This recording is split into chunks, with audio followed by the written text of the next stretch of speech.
Are you using the same onions every time you cook a dish? Well, there are plenty of members of the onion family, so let's talk about them today and how you might use them to mix up your dishes a little bit.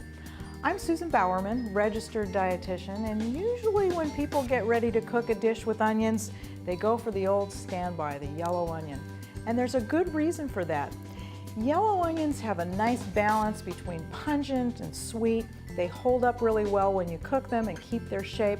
And that's the reason that most people will use these common yellow onions in just about any dish that calls for onions. But maybe when you're at the store, you've also seen white onions.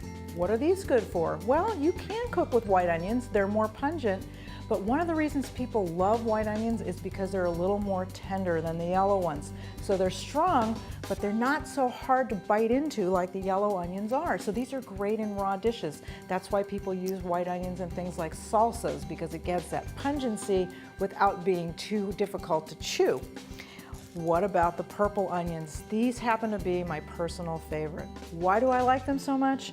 Because purple onions are mild and sweet, and they're so good to use in raw dishes. I use these often in my salads.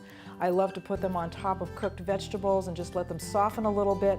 So they're very sweet. They're not nearly as strong as the other ones. You can cook with red onions if you want to, but they tend to lose their color and they're not nearly as strong.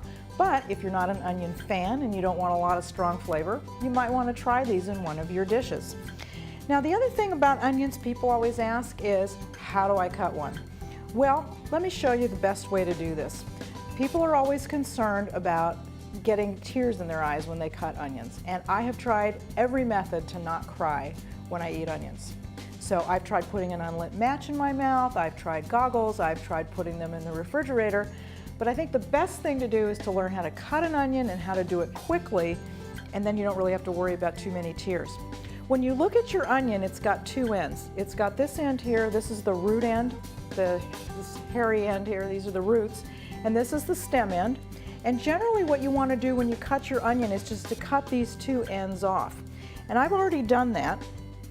I've taken my onion, I've cut the ends off, I've peeled this outer papery skin, and what I'm left with is this onion half. Now, when you're cutting your onion, a lot of people like to cut it this way to get these slices, and that's fine if you're going to use it raw, maybe and put on a sandwich or on top of a salad. But if you're going to cook an onion, the best way to slice it is really from the top to the bottom. Remember, I had my root end and my stem end, and you're going to slice it this way. And the reason that you slice it this way if you're going to cook them is because when you do that, your slices are more even in size, so they'll cook more evenly when you're putting them into your cooked dish. It's a minor point, but it does make a difference when you're cooking. So again, I use that with the red onion. You'll use the same technique whether it's yellow or whether it's white. Now, the other member of the onion family that people use often is garlic. And here I've got a garlic head.